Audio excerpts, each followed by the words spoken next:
Bismillah. Ustaz, saya anak yang lama dalam menghafal, namun ingin sekali belajar.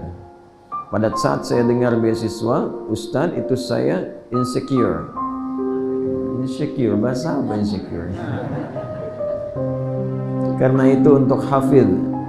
Sedangkan saya seorang pendosa yang ingin sekali belajar. Apakah saya bisa mendapatkan beasiswa itu? Bisa. Kan Anda sudah jawab, tinggal belajar. Begini.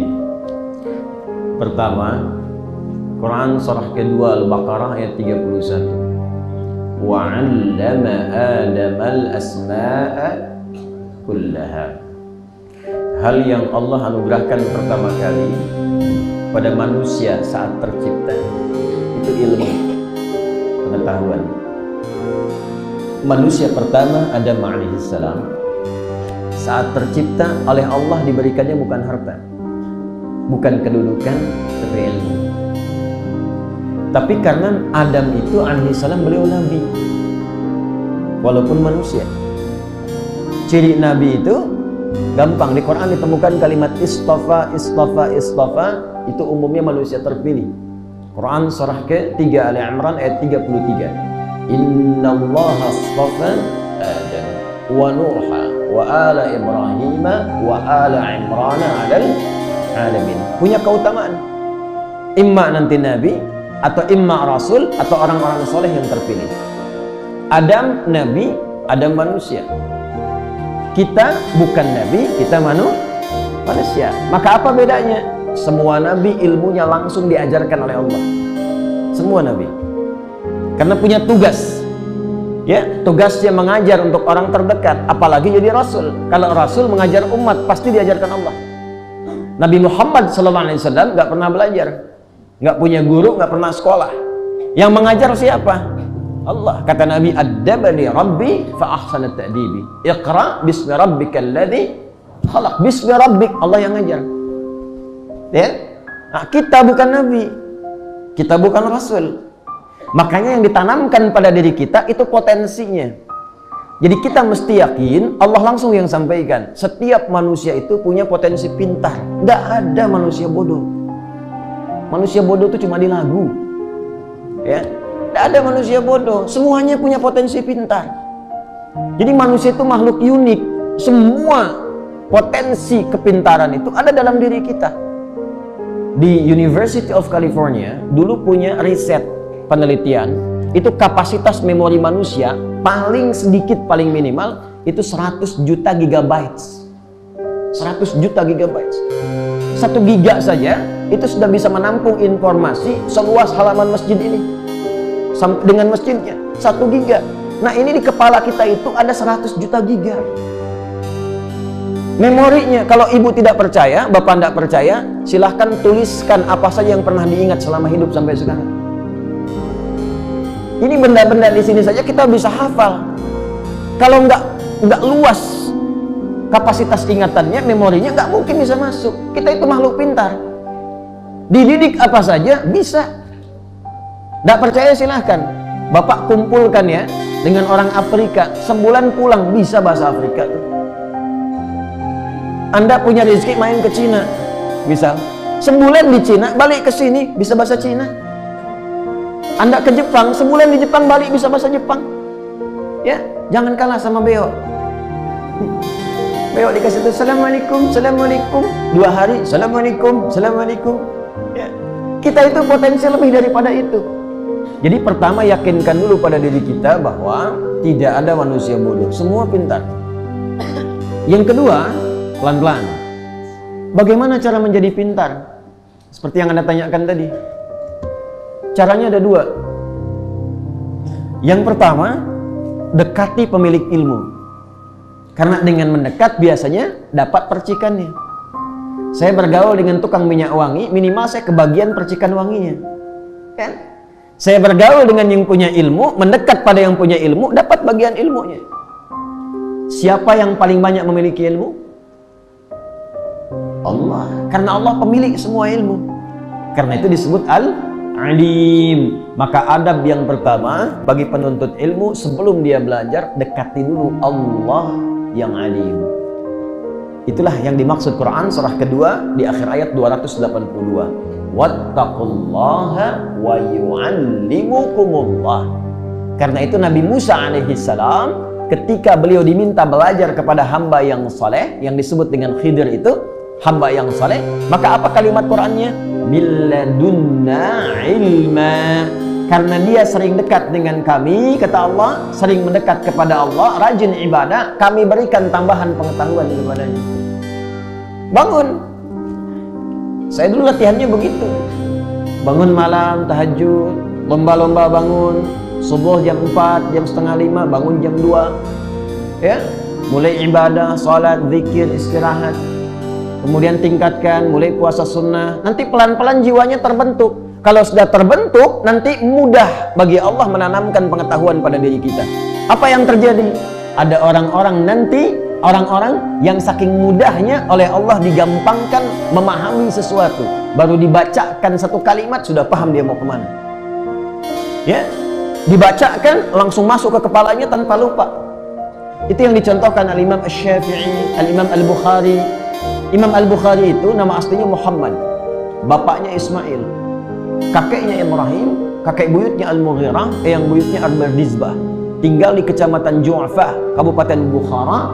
Provinsinya itu sekarang dikenal negaranya dengan Uzbekistan, provinsinya Khorasan. Karena dari Bukhara, bukan dari Arab, beliau kenalkan nama daerahnya untuk menunjukkan bahwa Islam sudah sampai ke tempat saya. Rumusnya tambah al di depan nama daerah, ujungnya tutup dengan i.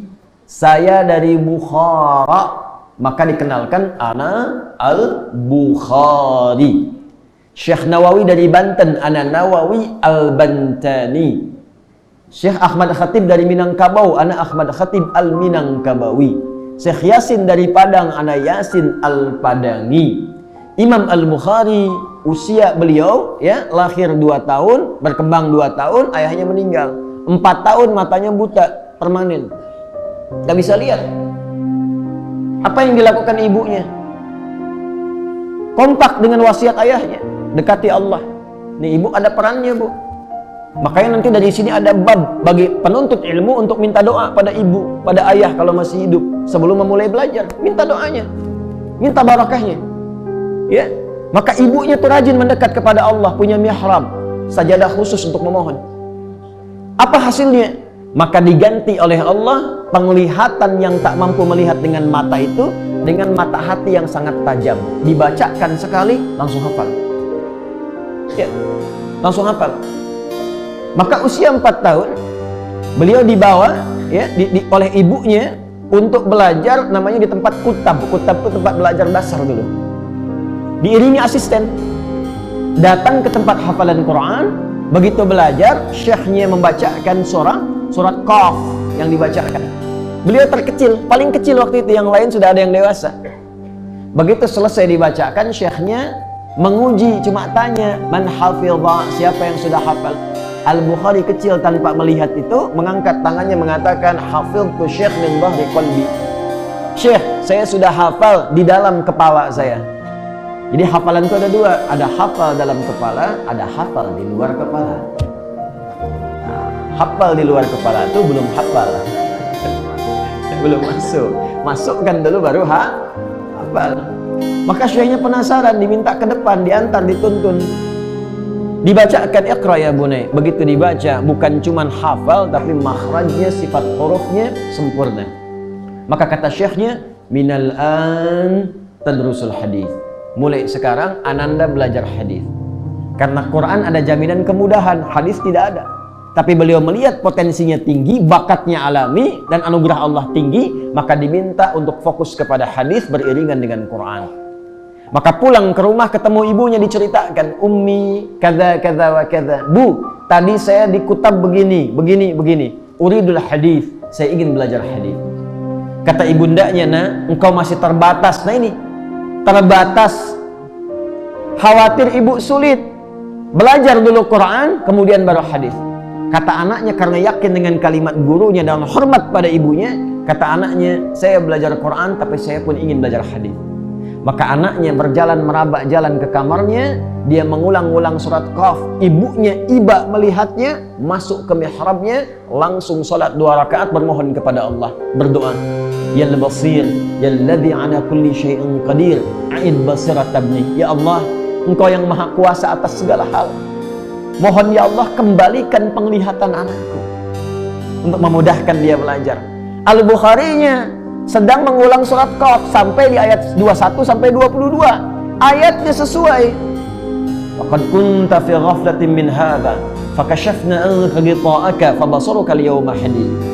Dulu pandanganmu tertutup, tidak bisa melihat.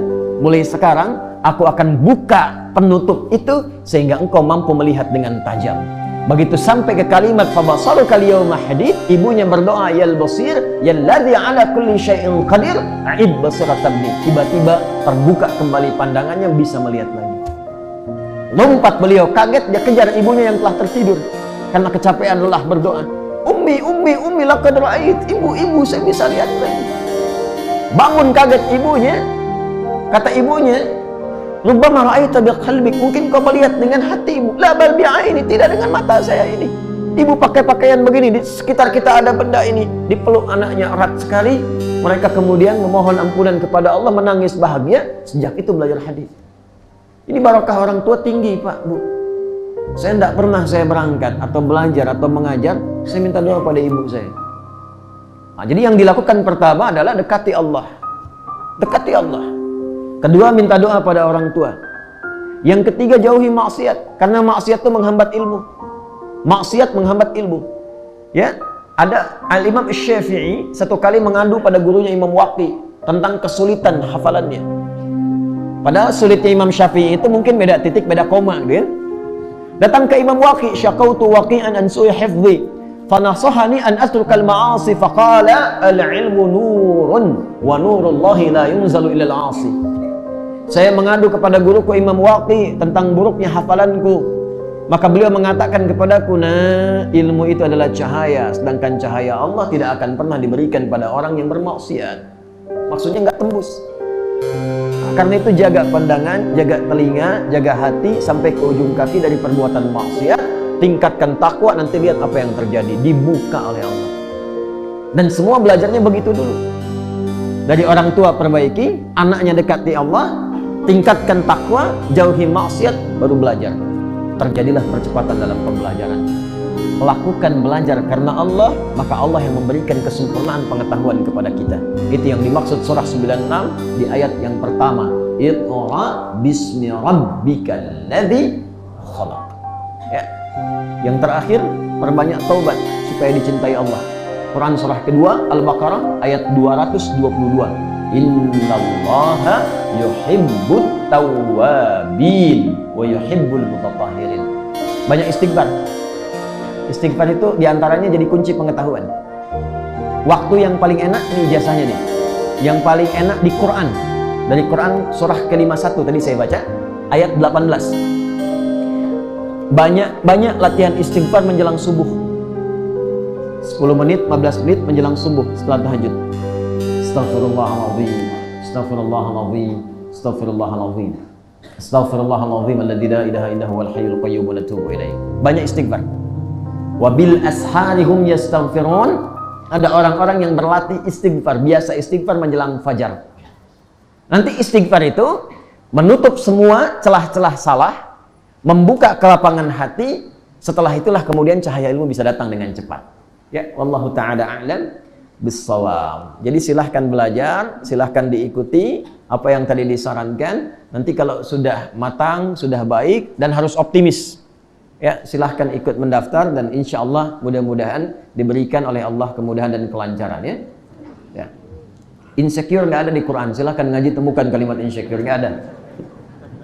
Karena nggak ada kalimat pesimis dalam Al-Quran. Semua optimis. Semua optimis, ya. Baik.